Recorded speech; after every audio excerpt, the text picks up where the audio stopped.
J'ai l'honneur d'introduire cette conférence et de vous présenter à M.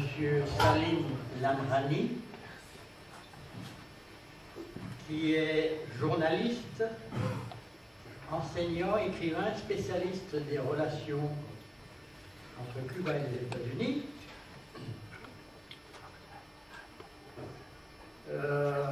À partir d'un de ses ouvrages, le dernier, il a sorti ce petit livre qui s'appelle « Double morale, Cuba, l'Union européenne et les droits de l'homme ». Ce petit livre, si vous souhaitez vous le procurer, il est à votre disposition là, sur le petit stand d'information qu'il y a. Et avec d'autres ouvrages, dont un autre ouvrage de Salim, qui a été publié en 2005 et qui s'appelle « Cuba face à l'Empire ». Ces deux ouvrages sont d'un intérêt très particulier pour les personnes réellement qui veulent s'informer des relations très compliquées qui existent entre les États-Unis et Cuba.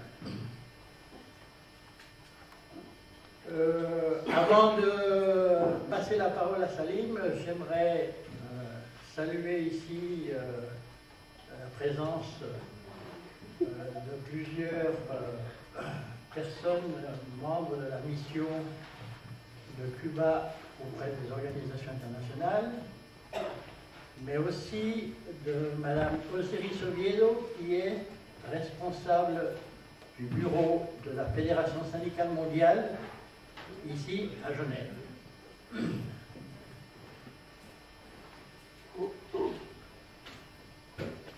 Voilà, Salim, en plus des deux livres que nous avons ici à votre disposition, il y en a un troisième qui s'appelle Fidel Castro, Cuba et les États-Unis, qui est sorti en 2006.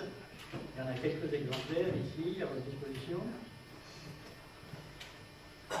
Et puis, Salim est une personne qui a publié dans de nombreux médias un certain nombre d'articles sur Cuba. Salim va nous parler à peu près 20 à 30 minutes. L'objectif de cette rencontre, c'est de pouvoir ouvrir un débat, c'est-à-dire un échange entre vous et Salim au sujet du contenu de son intervention et de son livre. C'est-à-dire qu'on attend de vous réellement une participation active dans ce débat. Vous pouvez lui poser naturellement toutes les questions dont vous avez envie, et ce sera un plaisir de vous y répondre. Je lui donne la parole. Merci Salim. Merci. Bonsoir à tous. Je tiens à remercier, bonsoir et merci de votre présence. Je tiens à remercier l'association Suisse-Cuba pour son aimable invitation et en particulier Raymond Muller. Je vais donc présenter cet ouvrage, Double morale, Cuba, l'Union européenne et les droits de l'homme, qui traite, comme on s'en doute, des relations entre Cuba et l'Union européenne. En décembre 1996, l'Union européenne s'alignait sur la position d'ingérence états-unienne et exigeait de Cuba des progrès tangibles sur la voie d'une transition pacifique vers le pluralisme démocratique. C'est ainsi qu'est née la position commune européenne vis-à-vis de la Havane, qui est devenue le pilier de la politique étrangère de Bruxelles à l'égard de Cuba. La position commune est unique en son genre dans la mesure où les conditions imposées à Cuba ne s'appliquent pas aux autres nations ayant des relations avec l'Union européenne. En juin 2003, sous l'impulsion de l'ancien Premier ministre espagnol José María Aznar, l'Union européenne a décidé d'imposer des sanctions politiques et diplomatiques à Cuba. Cette décision se justifiait officiellement en raison de la situation des droits de l'homme. De leur côté, les États-Unis ont présenté à l'ancienne Commission des droits de l'homme des Nations Unies qui siégeait à Genève, chaque année, de 1987 à 2005, une résolution contre Cuba dénonçant les violations des droits de l'homme. D'ailleurs, discréditée par ces décisions politisées et partiales, cette commission a été remplacée en mai 2006 par un nouveau Conseil des droits de l'homme. Durant cette période de près de 20 ans, le seul pays pointé du doigt par les différentes administrations états-uniennes sur le continent américain a été Cuba. Désormais, l'Union européenne a emboîté le pas à Washington en imposant également des sanctions à Cuba. Tout comme les États-Unis, le seul pays d'Amérique latine condamné par l'Union européenne est victime de telles sanctions est Cuba, ce qui rend d'autant plus incompréhensible la position de Bruxelles.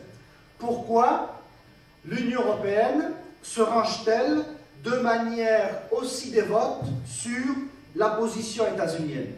Il est en effet difficile de concevoir qu'une puissance aussi importante que l'Union européenne s'aligne de manière docile et disciplinée sur la politique étrangère de Washington vis-à-vis de Cuba.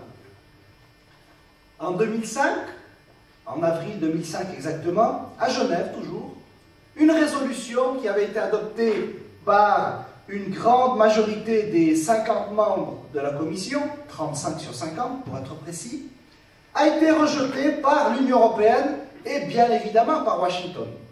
Cette résolution condamnait, je cite, l'utilisation de mercenaires pour violer les droits de l'homme et le droit des peuples à l'autodétermination. Fin de citation. L'Union européenne s'est refusée à adopter un texte condamnant les pratiques de la Maison-Blanche, notamment à l'égard de Cuba.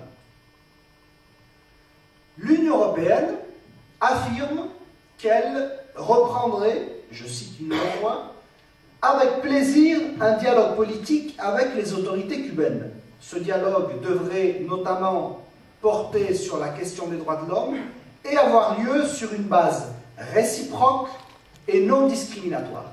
Fin de citation. La base non discriminatoire est de fait impossible puisque le seul pays stigmatisé par l'Union européenne sur le continent américain est Cuba. Par contre, pour ce qui est de la réciprocité, le dernier rapport d'Amnesty International permet de jeter une lumière sur ce sujet en effectuant une comparaison de la situation des droits de l'homme au sein de la communauté européenne, qui est bien évidemment prompte à donner des leçons et à accorder des notes de bonne conduite, et de l'autre, Cuba.